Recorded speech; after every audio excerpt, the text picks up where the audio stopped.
বদনাম হইলে কি হইব? তোমারই আর আমারে দইরা মানুষের বিয়া দিয়ে দিব। তো ভালোই হইব।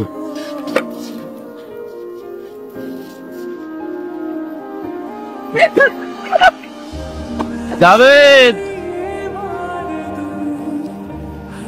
ওরে আল্লাহ রে আল্লাহ, অনেক বড় মাছ পানিতে নাইমা গেছে। না না, আরে একটা বড় মাছ আটকে ছিল, বসি সিরিয়াল হয়ে যেতেছিল গা, বসি ছুটাইতে আইছি। দেখিস ওই পানির বড় মাছ যেন তোরে আবার খাইয়া না লাই।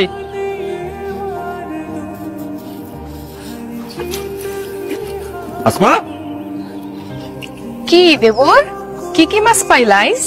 আরে একটা মাছও পাইনি, মাছগুলা অনেক চালাক হয়ে গেছে গা ভাবি। চালাক কি মাছে হয়েছে নাকি বিশেষ কাউরে দেখা মাছ ধরনের কথা ভুললাই গেছিলাম? বুঝলি কি কখনো ভাবি আমি কি এরকম নাকি? দূর।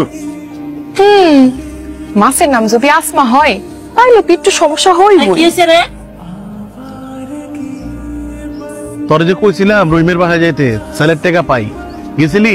ওহো, ভুলে গেছি ভাইজান, আমি অক্ষরই যাইতেছি। এখন গেলে কি রহিম তোর লেগে টাকা লয়ে বই রইছে? সবার কাম সময় করতে হইব, আর ব্যবসা কি তোর চেহারা দেখতে হইব নি? কতবার করছে দোকানে আয়, দোকানে আয়, ভাইয়ের লগে বসে কাজ কাম কর, একটু শিক্ষা ল না, টই টই টই টই করে ঘুরে বেড়াবো। এই তুই কি করস? হ্যাঁ, তোর কামটা কি? এখানে এনে ঘুরে বেড়া ছাড়া কোনো কাম করস তুই? লেখাপড়াটাও তো ঠিক মতো শেষ করলি না। আমি তো বিদেশে যাইতে চাই আব্বা। আর বিদেশ যেতে চাস? বিদেশ যেতে টাকা লাগবো না? আগে টাকা কামা, তারপর বিদেশ যাইস। আমি আপনারে এক পয়সাও ধার দিবার পারুম না, এটা আগেই কইছিলাম। জাভেদ বাইরে যাইতে চায়, বিষয়টা নিয়ে আমি ভাবছি। আমি আপনারে একটা প্রস্তাব দিতে পারি। কি? আপনার পোলায় যদি আমার মায়ারে বিয়া করে, তাহলে আমি ওরে বিদেশ পাঠাই দিব। কি করতেছেন মেম্বার সাহেব? আরে আপনি রাজি থাকলে আপনার পোলার লগে কাইলি আমার মায়ার বিয়ে দিয়ে দেব। আল্লাহ একদিন পরে মুখ তুলে তাকাইছে।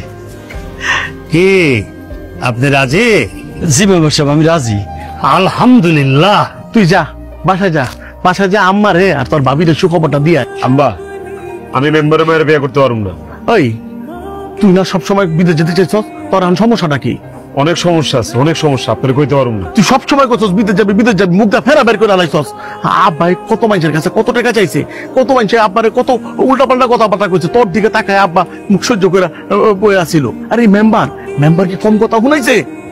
তোর কপালটা ভালো, হ্যাঁ, অন্যভাবে চিন্তা করতেছে দেখা। যত কথাই কন, আমি বিয়ে করতে পারবো না। তুই না সারা জীবন কইছস তুই বিদেশ যাবি, বিদেশ গেলে আমাকে কোনো কষ্ট করতে হইব না, তুই আমাকে কপাল ঘুরাবি। তুই আর এই সব কথা কি করলে কইতেছস? আল্লাহ আল্লাহ গো, এই সংসার চালাইতে কাজ করতে করতে জীবনটা শেষ করে ফেলাইলাম। তাও আল্লাহ তুমি আমাকে বুঝ দিলা না, বুঝার চেষ্টা করো না। আমি ভালো থাকবো, তুমি আমার জন্য ভাইবো না। সুযোগ সব সময় আসে না জাভেদ। যাও এক্ষুনি বাড়িতে যারা সবাইকে বলো যে তুমি এই বিয়াতে রাজি।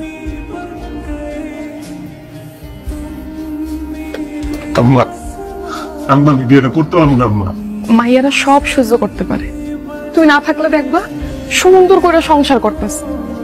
কিন্তু তখন তোমার কি হইব, আমাকে কি হইব? বিয়ের পর একটা ভালো পোশাক পরতে পারি নাই, তোমার বাইক কিনা দিতে পারে নাই, লজ্জায় বাপের বাড়িও যাইনি কোনোদিন। আর কতদিন? তুমি যদি যাও আমাকে সংসারের অবস্থা পরিবর্তন হয়ে যাইতে পারে। আর তুমিও তো আমাকে সংসারের কথা চিন্তা করে যাইতে চাইছিলা। সুযোগ আইছে, তুমি আর না করো না। তোমার হাত ধরে অনুরোধ করতেছি, তুমি যাও, আমাকে বাঁচাও।